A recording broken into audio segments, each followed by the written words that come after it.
landing experiment series are complete. On 22nd of July, ISRO conducted flight experiment for demonstration of air-breathing propulsion technology through the launch of RH-560 sounding rocket from SDSC Shar. Today we are gearing for the SSLV D3 EOS-08 mission from SDSC Shar. We are about 1 minute 30 seconds from the launch.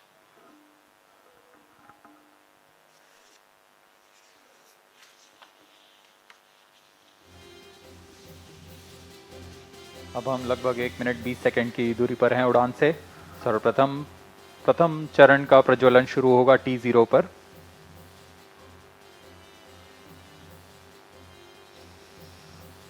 यह mission दक्षिणी पूर्वी दिशा का mission है। इस mission के पूर्ण परिपथ की ट्रैकिंग के लिए रडार स्टेशन में शार, त्रिवेंद्रम, पोर्ट ब्लेयर, सिंगापुर और यत्रगा स्थित रडार स्टेशन इस पर निरंतर नजर बनाए रखेंगे और हम तक वास्तविक समय पर यान की सभी गतिविधियों की जानकारी उपलब्ध कराते रहेंगे। ऑटोमेटिक लॉन्च सीक्वेंस सुचारू रूप से जारी है। अब कुछ ही समय पर हम देखेंगे प्रज्वलन। -30 seconds. Real-time programs activated. -25 seconds. -20 seconds. -15 seconds. 10, 9, 8, 7, 6, 5, 4, 3, 2, 1, 0. Plus 5 seconds. Normal. Superb liftoff of SSLV D3 EOS-08 mission. Sleek rocket searing through the skies. जी हाँ, यह सफलतापूर्वक उत्थापन SSLV D3 लॉन्च व्हीकल का 20 seconds. और यह अपने उद्दिष्ट दिशा की ओर बढ़ चला है। सभी तंत्र सामान्य रूप से कार्य करते हुए। Clear weather here in Sriharikota and a good visibility for the flying rocket. Plus 40 seconds. यह तीसरी उड़ान SSLV की अपनी विश्वसनीयता सिद्ध करते हुए यह प्रमोचन यान निकल चला है अपनी उद्देश्य कक्षा की ओर।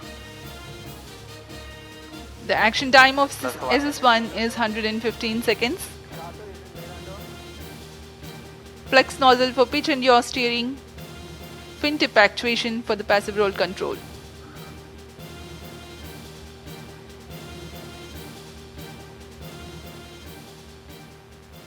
First stage performance normal.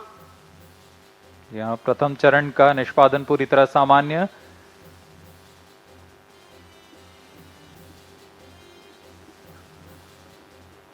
इसका कार्यकाल लगभग 115 सेकंड का होगा। इस दौरान यह लगभग 2500 किलो न्यूटन का प्रणोद उत्पन्न करता हुआ यान को उद्दिष्ट दिशा की ओर ले जा रहा है।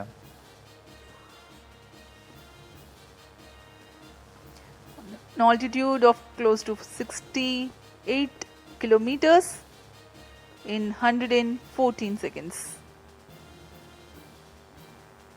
Plus 2 minutes.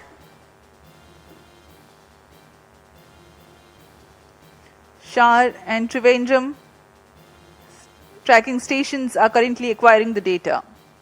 Stage ignited. First stage separated. जी हाँ, इस कड़ी में जैसा निर्धारित था द्वितीय चरण का प्रज्वलन शुरू हो चुका है तथा प्रथम चरण को सफलतापूर्वक यान से पृथक कर दिया गया है। We now have the confirmation of the completion of action of first stage, its separation, and the second stage already has commenced its operation. द्वितीय चरण भी ठोस नोदक पर आधारित चरण है। इसमें लगभग 7.60 टन का ठोस नोदक है और इस प्रज्वलन के दौरान 234 किलो न्यूटन का प्रणोद उत्पन्न कर रहा है। The payload fairing has been separated from the ongoing launch vehicle. SS2 currently operational. Plus 3 minutes. यहाँ भूष्मा कवच की कोई आवश्यकता नहीं रह गई है, जैसे कि यान घने वातावरण से बाहर जा चुका है Stage performance तो इसे normal. यान से पृथक कर दिया गया है।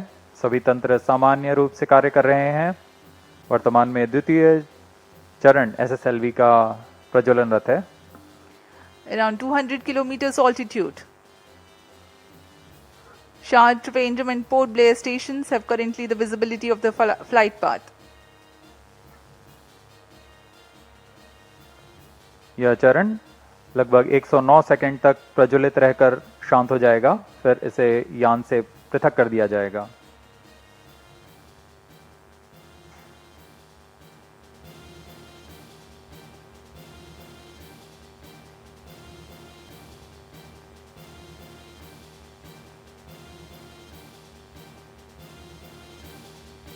+4 minutes. इस दौरान यान क्लोज लूप गाइडेंस के अंतर्गत है। इसका अर्थ है वह अपने संवेदक से Stage action completed. संकेत प्राप्त कर अपने दिशा निर्धारण स्वयं कर रहा है। अब SS2 का कार्यकाल समाप्त हो चुका है, वह बंद हो चुका है। उसके साथ ही SS2 S3 कोस्टिंग फेज जारी है। यह कोस्टिंग फेज लगभग 163 सेकंड तक जारी रहेगा। Vehicle is in combined hosting and performance is normal. The second stage SS2 has completed its operation, but presently still with the ongoing rocket and combined coasting is in progress. दर्शक दीर्घा में यह साफ दिखाई दे रहा है, उन्होंने भरपूर आनंद लिया है प्रमोशन का। +5 minutes.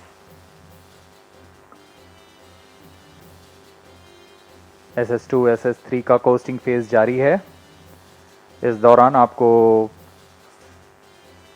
उपग्रह के बारे में संक्षिप्त विवरण देते हैं।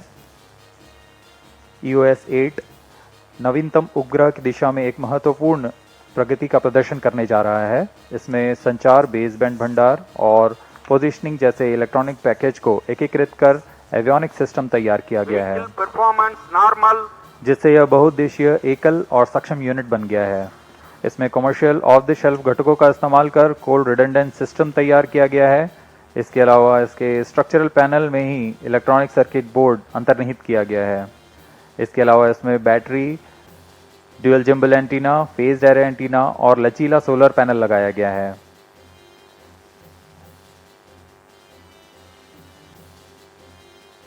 इनमें से हर एक घटक ऑन बोर्ड तकनीक का प्रदर्शन करने जा रहा है।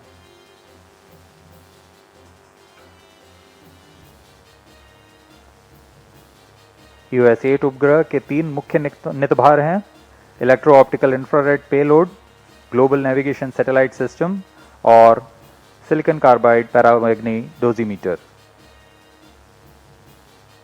यह उपग्रह आधारित निगरानी, आपदा निगरानी, पर्यावरण, आग का पता लगाना, ज्वालामुखी, औद्योगिक और बिजली संयंत्र आपदा निगरानी जैसे कई अनुप्रयोगों के लिए तैयार किया गया है। इसे दिन व रात, मध्य व दीर्घ तरंग में इंफ्रारेड बैंड में प्रतिबिंबों को ग्रहण करने के लिए बनाया गया है। Second stage separated. जहाँ रेंज ऑपरेशन डायरेक्टर ने अभी इसकी पुष्टि की, द्वितीय चरण को यान से पृथक कर दिया गया है Third stage ignited. और तृतीय चरण का सफलतापूर्व प्रज्वलन शुरू हो चुका है। We just now have had the confirmation from the Range Operations Director that the second stage has been separated and the third stage has commenced its Third stage operation performance normal. and is performing nominally. Third stage also is a solid rocket propellant based stage with 4.5 tons of propellant loading.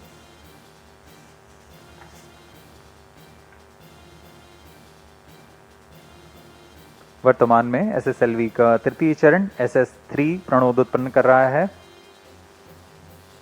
इसमें लगभग 160 kilo Newton का प्रणोद उत्पन्न होता है। इसका कार्यकाल लगभग 110 second का होगा। During the 110 seconds of operation, the stage carries the rocket to 475 kilometers altitude, imparting 7.2 kilometers per second velocity. Third stage performance normal. Whatever velocity and or attitude remains to be added or curtailed is done by liquid propellant based velocity trimming module. Nominal thrust for third stage motor is 160 kilonewtons.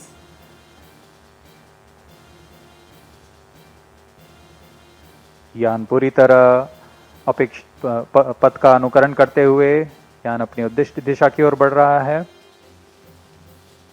अब कुछ ही समय पर हम देखेंगे जब SS3 उद्दिष्ट कक्षा में यान को ले जाएगा। Stage action completed.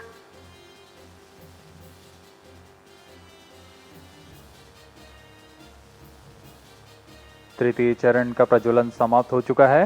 अब इसके बाद SS3 की कोस्टिंग फेज शुरू हो गई है। Vehicle performance normal. The next coasting phase is currently operational.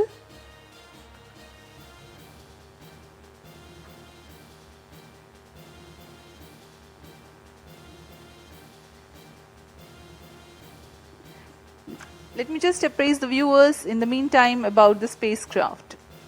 EOS-08 is an Earth observation satellite built on ISRO's Microsat IMS-1 bus.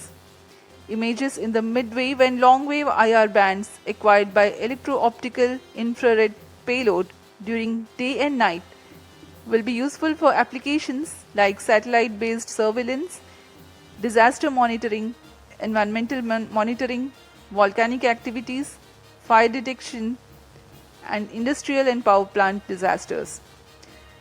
Global navigation satellite system-based reflectometry payload aids in remote Plus 10 sensing to minutes. derive applications like ocean surface winds, soil moisture, cryosphere applications over Himalayan regions, flood detection, inland water body detection, etc.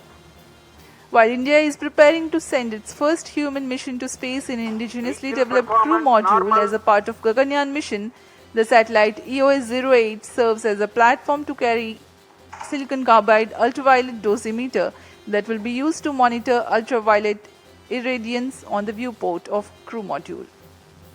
The satellite EOS-08 is significant also for a host of new technologies that will be demonstrated. Communication, baseband, storage and satellite positioning functions have been integrated into a single package using commercial off-the-shelf components. Its multifunctional structural panel having embedded battery and power electronics cards enables mass and volume savings. RFS package consists of LNAs, S-band and X-band filters, switches and solid-state power amplifier. Micro dual gimbal antenna, flexible solar panel, pyrolytic graphite sheet diffuser, plate and miniaturized phased array antenna are among the noteworthy new technologies.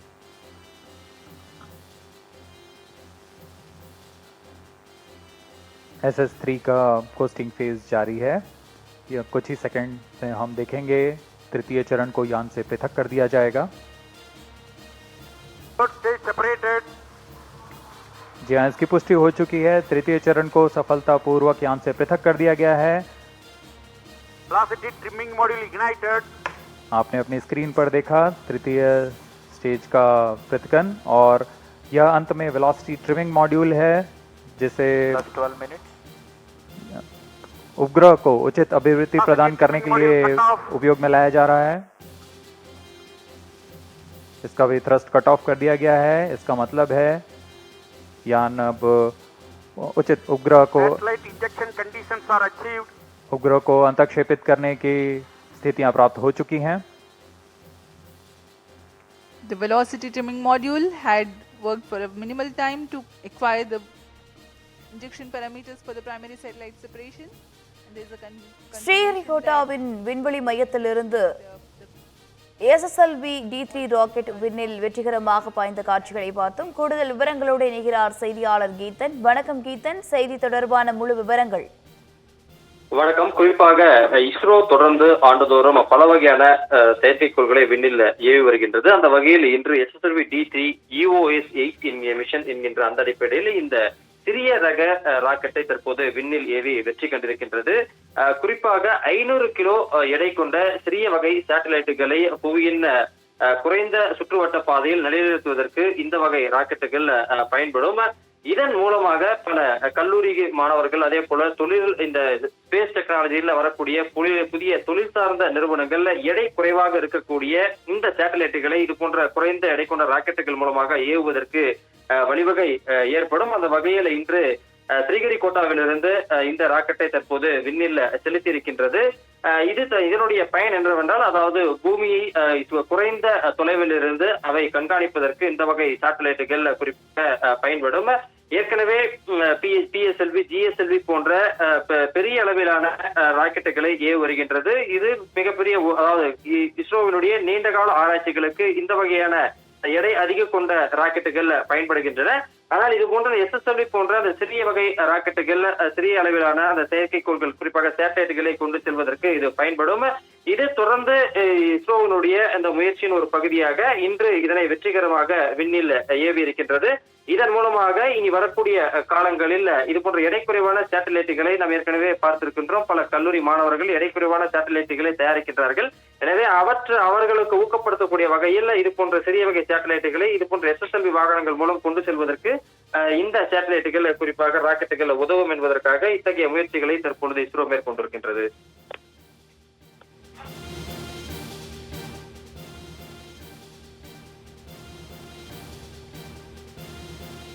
விவரங்களுக்கு நன்றி கீதன்.